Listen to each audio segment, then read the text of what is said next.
Welcome to the You Ask, the Pros Answer podcast. Your questions answered by the pros you trust. My name is Cole. I'm one of the hosts on the show, and today I'm here by myself because if you recall, last week I asked Aaron this question.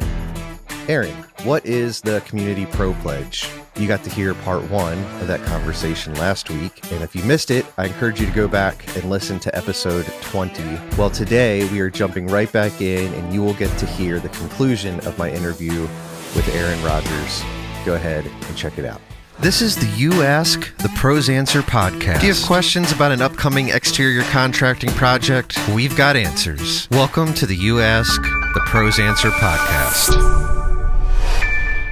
All right, Aaron, I want to give you an opportunity to brag on your team for a couple minutes. Think over the last couple of years, the last 24 months or so. Could you share with our audience just some of the things that the Pro Exteriors has been able to be a part of that would fall under the umbrella of the Pro Pledge? Yeah. So let's see. So I mentioned some other organizations that are local that kind of do something similar. We've been a member of Contractors for a Cause for a handful of years now. So not this year so much, but in years prior, we've been kind of a larger presence there, and we've been able to kind of complete some projects for some local homeowners in partnership with Contractors for a Cause. We've been able to successfully complete some repairs on, I can't give you an exact number, but there's times where we go to someone's home and their roof is in pretty rough shape and they need a repair right then and now, and they don't necessarily have the finances. So we've been able to successfully, give them the repair at no cost to them. Last year was the first year that we did our food drive. So we're actively have just started our second annual food drive. Last year we set a goal of 2.3 tons for 23, so 2.3 and 23. Which when I first said 2.3, everybody was like, "Oh, what's that mean?" And I was like, "Oh, it's tons, 2.3 tons," which was, what do you always call them? Bags, big, hairy, audacious goals. It was a pretty large goal, especially for like the first time doing something like that, and we hit our goal. We had friends, partners of ours, other businesses that were able to kind of chip in and either be a collection point or offer some sort of food donation or monetary donation that went directly towards the food. Let's see what else. This past spring, there is a small Christian camp over in Laurel called the Delmarva Christian Service Camp.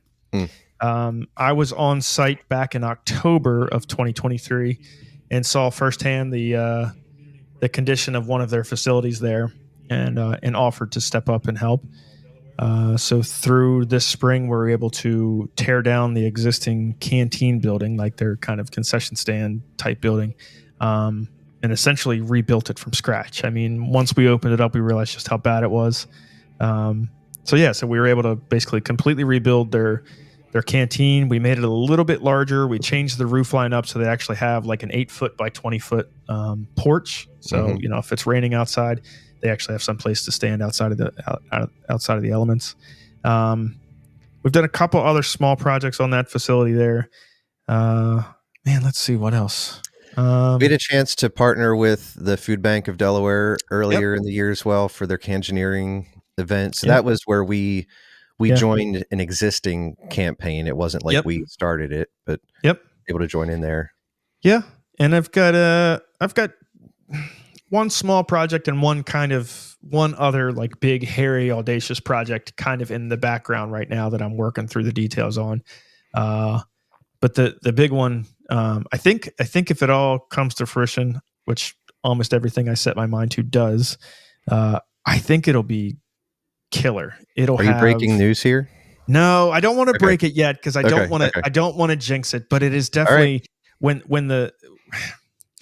when I put it out there, when all the details line and we're actually able to do it, it will not only have an impact to this organization directly, but the impact it'll have in Sussex County specifically will be huge. But again, not trying to jinx anything, knock on wood, knock on whatever. But when that comes out, it'll be a big one. So What about Yeah. the partnership that started this late spring, early summer with the Sussex County Habitat for Humanity? Do you want to talk a little bit about that Yeah. partnership? Yeah.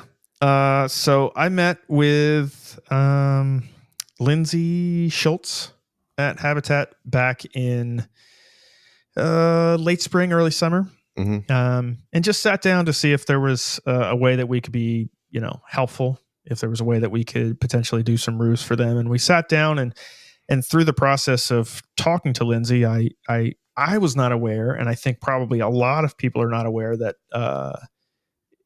Habitat for Humanity is a faith-based organization, Mm. and I was not aware of that. So I'm sitting in the conference room with Lindsay and her main site super Alan, and I look on the wall behind her, and there's some scripture, and I said, "That's really odd." And through the conversation, it just, it's always one of those things where, we miss half the signs that God throws at us and we don't listen to half the things that he says to us. So, but when I'm sitting in that conference room and I look and I see the scripture and everything that they were saying, it just, again, it's one of those things where when you're called to act, you just stand up and act. So, I approached them in that meeting and essentially said, I would like to provide the roofs for all of the houses for the rest of this year. And then I paused. And then I said, I'd also like to donate all of the roofs for 2025. And after they made sure that I said that correctly, we have been able to successfully donate 7 roofs thus far this year. I don't think we're going to do another one by the end of this year, but yeah. So that small little meeting ended up turning into 7 families that obviously will have a pretty profound impact from that. Yeah. And if all goes well, we'll probably end up doing about 15 more in 2025. So yeah. So although I don't normally publicly talk about this stuff because I don't like feeling like I'm bragging or, pumping our chest up or anything, the more you talk about it, I think the more that other people will be called to act as well. Um, you know, roofing and siding is kind of our bread and butter. So I know a ton of roofing and siding guys that are in this industry that I know have the ability to step up and be a larger presence in serving the community locally. So I'm not going to call them out, but if you watch this, I might shoot you a text. Well, okay, so maybe you don't want to brag on yourself or even on Pro Exteriors, but why don't you brag on some of the partners that have donated materials to some of these projects that we've been a part of? Yeah. So we have great partnerships with our local suppliers. We've got great partnerships with a lot of the manufacturing, the brands that we install every day. So I know for like Delmarva Christian Service Camp, we had some lumber donated. We had siding. All the siding was donated by Certainteed. We had some individuals give some monetary donations. We had a couple of different suppliers give some small material credits to kind of help out with the whole situation. We actually had some of our in-house employees offer, basically labor at no cost. We had a subcontractor of ours also offer to come out and help at no cost. Had some other handy individuals that own their own companies come out and help out with some of the more trade specific stuff, some of the plumbing, some of the electrical work. We had some donations of some, materials as far as lights and, some of the smaller little items there. But yeah, I will say that I've built an amazing team of not only people internally, but our group of subcontractors, our suppliers, our brands, that typically, not always, but typically when I come to them and I ask for something, they're willing to help out in at least a small way, if not in a large way. So I try not to name off the specific brands because it is what it is. But Yeah. But they know who they are. To everybody that's followed me and has willing to offer, again, materials, a credit, money, time, effort, labor, whatever it is. Can't thank you guys enough. I feel that this community pro pledge is growing, and that's a super exciting thing. And I'm very much looking forward to what 2025 has to offer. So. Yeah, so this episode's obviously going to be released in early December of 2024. People will be able to find this episode as long as podcast exists. So maybe you're listening to this 50 years from now and things have changed and you're listening to it on I don't know, some kind of weird headphone that I can't picture in my mind right now. But the release of this episode is particularly timely because you mentioned that we're right in the middle of our second annual food drive. Do you want to talk a little bit about the goal that we have for this holiday season? Yeah. So last year we did 2.3 and 23, and we thought it fitting to go ahead and do 2.4 and 24. So we're looking to raise 2.4 tons worth of food. Last year, the recipient was the Food Bank of Delaware. So they got the entire bulk of our 2.3 tons. This year, we're going to be splitting our donations up between two organizations. One of them is the Milton Community Food Pantry right here, right on outside the town limits of Milton here. And the other one is going to be the Shepherd's Office over in Georgetown. Both organizations serve a ridiculous amount of meals to our local community. I won't get into the details because I'm just going to screw them up. But I know that Milton Community Food Pantry, I believe it's twice a week that they serve local communities where you literally pull up, you pop your trunk, and they provide food for you. They serve hundreds of people weekly. The Shepherd's House or the Shepherd's Office over in Georgetown, if you are not aware what that place is, it is a resource center for essentially the people that are forgotten by society. Whether you're down on your luck, whether you're suffering from addiction, whether you're homeless, whether you're in between residences, whatever the situation is, that place is a faith-based sanctuary to go, and those people are willing to help anyone. It does not matter the situation you're in; they will turn down nobody at no point in time. They deal with people that are, frowned upon, looked down upon, spit on, stuff thrown at. Nobody wants to talk about them, but they're there, and the Shepherd's Office does not bat an eye. All are welcome. So they serve. Not only do they give food away, but they also serve meals. I believe it's 7 days a week. They provide a ridiculous amount of meals daily. And if you've ever seen their operation, they operate out of this tiny little house over in Georgetown. It's amazing what they're able to do out of that facility. So if people wanted to get involved and help with 2.4 in 2024, what would be the best way for them to do that? So you can help in multiple ways. If you have any sort of storefront, we can offer you a collection box. We'll come and we'll drop it off and set it up. And then we just ask that, tell people like, hey, we'll broadcast that you're a partner and that you're a collection spot. But if you have the ability to kind of invite people in as well, if you want to be a collection point, that's huge for us. The closer it is to people that they can go and just drop it off versus coming all the way to our office, the easier it is to collect as much as we can. You can donate food directly. If you don't have a place to kind of set the collection box up and you just simply want to donate some food, that's great. That's amazing. If you want to give a monetary donation, all of the monetary donations basically go to us buying food.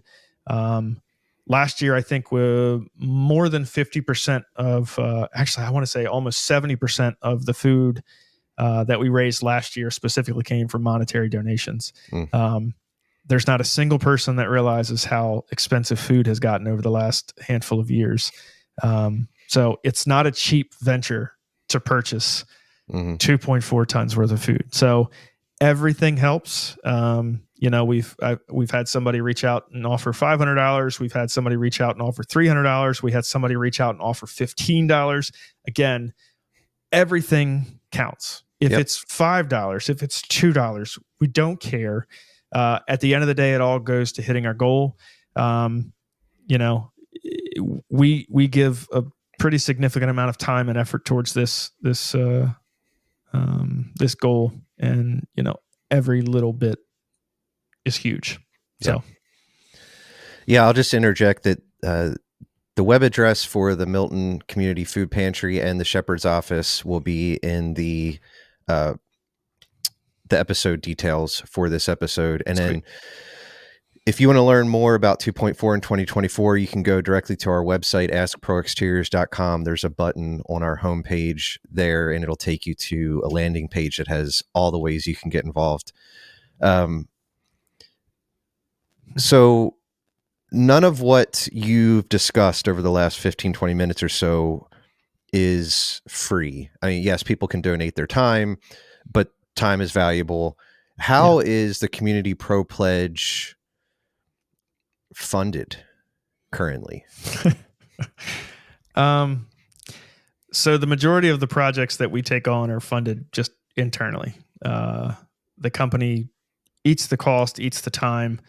And when larger projects come across that we need, a little bit more funding, or, we prefer to kind of partner with other people, then, we don't have a problem with sending out kind of a mass email, mass text. And usually we're pretty successful with raising everything we need in a decent amount of time.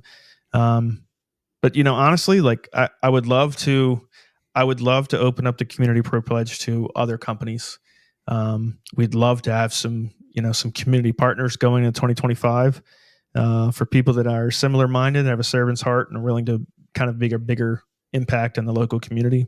By all means, reach out, shoot me a text, shoot me a call the office, email me, whatever it is. I'd love to have a larger conversation. Yeah, I'm excited. Early in 2025, I'm looking forward to having a spot that'll be found right on our website where people can learn about what's happening with the Community Pro Pledge, but also take their next step as well and get involved with it. So audience, be on the lookout for that. We'll be sure to communicate that when that is live, but that's coming. Aaron, to wrap things up, what would you say to somebody who's watching or listening to this, who has that desire to help out either their community? Maybe it's right there in Sussex County, maybe it's across the country or across the globe. What would you say to them today to encourage them to take their first step? So impact requires action, right? So actions don't have to be large, grand gestures. If you feel like you want to get involved locally, I mean, you can do something as simple as cleaning up your sidewalk. If you live on any sort of roadway, cleaning up out front, walking down your road, cleaning up trash along the roadway, cleaning up your sidewalks, or go to, there are hundreds of nonprofit organizations throughout Sussex County specifically. Call any one of them, walk into any one of their offices if they have an office, and just say, I'd like to devote a little bit of time. Is there a way that I can serve? I would say that there's not a single nonprofit out there that isn't always on the lookout for volunteers. The handful of people that are lucky enough to call themselves a volunteer, or the people that are part of an organization that's a nonprofit organizations, they oftentimes wear more hats than they have heads. They oftentimes give way more time than they typically have. You tend to allow other relationships to suffer based upon the fact that this is what you're called to do. This is what you hold deep in your heart to serve others. So there's not going to be any organization out there that's not going to shun you away. So if you feel called to act, even if it's an hour a week, reach out to any of the local nonprofit organizations and see if you can offer your services. So cool. Well, Aaron, I appreciate you leading the way, not just with the Community Pro Pledge, but just all the ways that you've served over the last number of years, the ways that that people have seen and the things that go unnoticed. Appreciate it. Thank you for shedding the light on an initiative that I think is really just getting started. I'm excited to see where it ends up. Same. All right. That is all that we have for you today on the You Ask the Pros Answer podcast. Hey, would you help us get the word out about the show? The simplest way you can do that is to review it on Apple Podcasts, or simply tell a friend about the show. Also, want to let you know, if you would like to get involved in the Community Pro Pledge, maybe you live right here in Sussex County, Delaware, or maybe you are across the globe and would like to partner with us in another way, you can follow the link in the video description or in the show notes of the episode. Click that link and you can get more information right there. As always, I say this every week, this show does not exist without your questions. Would you please send us your questions to info@askproexteriors.com, and then in the subject line, simply put, you ask. I hope this episode has encouraged you, inspired you. Regardless, as I say every week, until next time, happy homeowning. The You Ask the Pros Answer podcast is produced in-house by the Pro Exteriors team. Pro Exteriors is the exterior contracting division of Empire Construction Group, LLC. This podcast is intended for informational purposes only. It should not be considered legal advice. For more answers to your questions, please subscribe to this channel and podcast so you'll never miss an episode. Do you have an upcoming home remodeling project? Find more answers to your questions at askproexteriors.com.